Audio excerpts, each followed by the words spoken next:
You're watching EOtv.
Welcome to EOtv. I'm Andrea Collins. I'm Randall Mauricio. This is your weekly Entrepreneurs Organization webcast. Thanks for tuning in. We thought we'd start things off a little differently today. How about those prizes, Andrea? Oh, I know. And you could probably save a lot of money with those videos. And the press support. Don't forget to visit EOtv at eonetwork.org and use the banners to apply for the contest. There's not much time left, so let's just get right into it.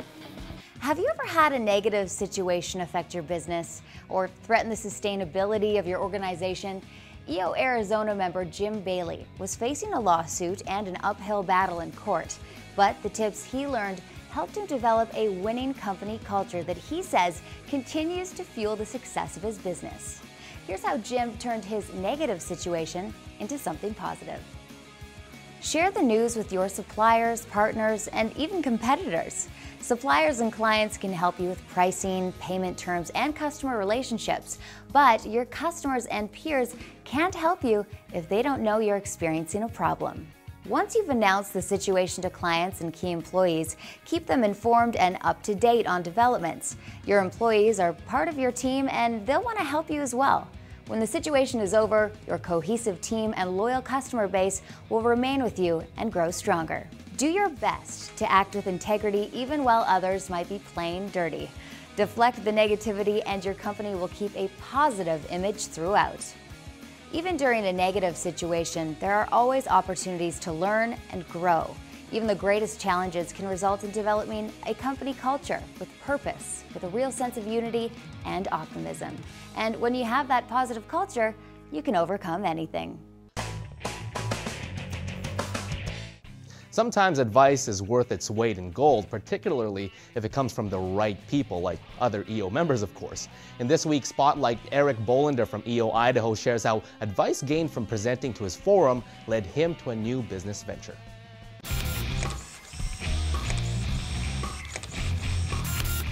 I have a law firm. I typically don't, cross that bridge from representing my clients to becoming business partners with them, but had an opportunity that seemed unique.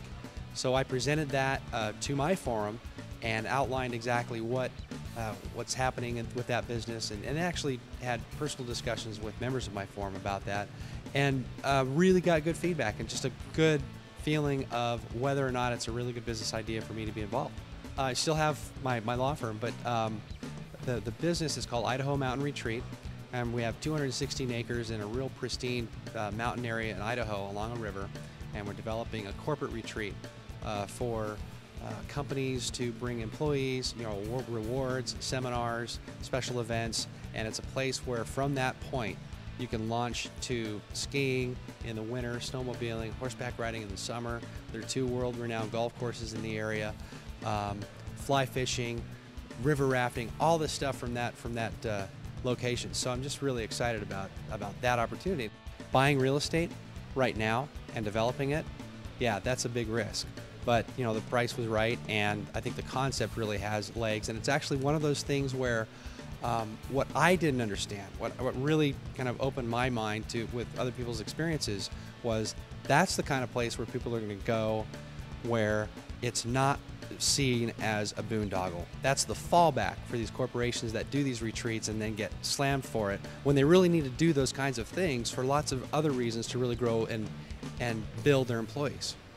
Having to make strict budget cuts is a difficult process. EO Portland member Jill Nelson had to make some changes to her marketing strategy by cutting incentives to her clients. She noticed that this helped her costs, but it didn't help her business increase revenue or even find her new clientele. She decided to try an appreciation strategy, which increased both her referral base and the repeat business. Here's some advice from Jill. Find ways to be more helpful than ever before.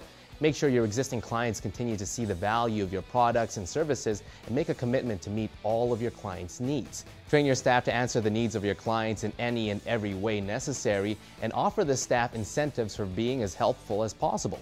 Be manically focused on maintaining vendor relationships. The more businesses cut costs, the harder it is to get personalized service and build relationships with vendors.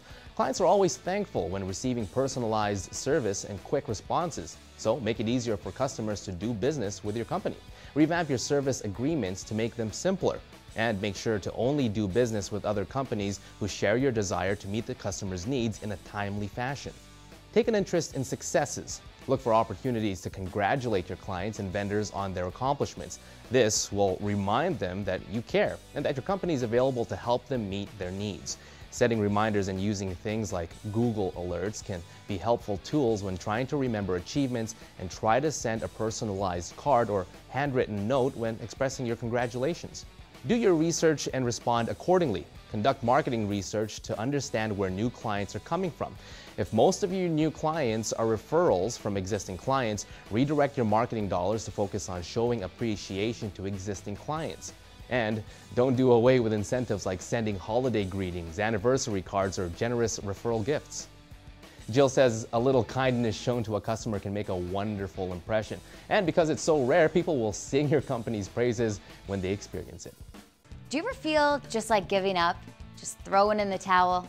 Well, Kaihan Krippendorff is a strategist, former consultant, and author of 3 business strategy books, and he shares with us how giving up on one front can mean winning on another. Let's hear what Kaihan has to say.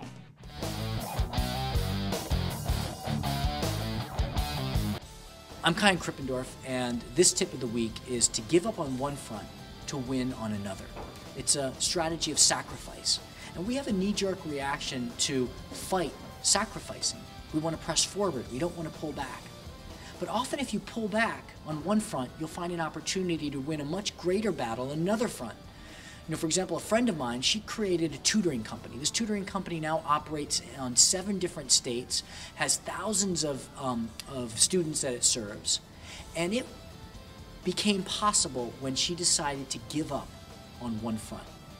You see, for years she had been wanting to create a school for young girls, and she pushed and pushed for the school system to allow her to create this school, and they kept fighting her until one day she was standing outside on a parking lot with her boyfriend and her sister said something about after-school programs.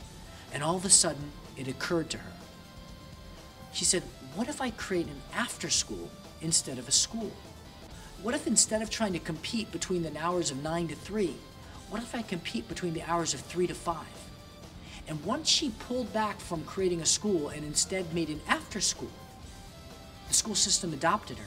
They allowed her to create her after-school program, and it grew and it grew and it grew. And as I said, now she's serving thousands of students across 7 different states.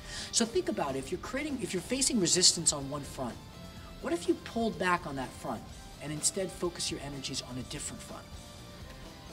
That's the tip of the week. My name's Kaihan Krippendorff. Well, that wraps up our show this week. Thanks for joining us, and a special thank you to EO member Arvind Agarwala. The photos in our show intro this week were sent to us by Arvind from the Hong Kong GLC. Keep them coming. Yeah, and a big thank you as well to EO members Jill, Jim, and Erik for sharing their advice. Also to Kaihan Krippendorff for his tips. Yes, keep those nuggets of wisdom coming. And you know what? I've got a nugget of wisdom to share with you as well. You don't say. Big surprise, eh? You ready for this? I'm ready. Okay. Our attitude toward life determines life's attitude towards us. Very true. Yeah. Very true. I'm gonna start treating life nicely. Well, there we go. On. We'll see you next week. See ya.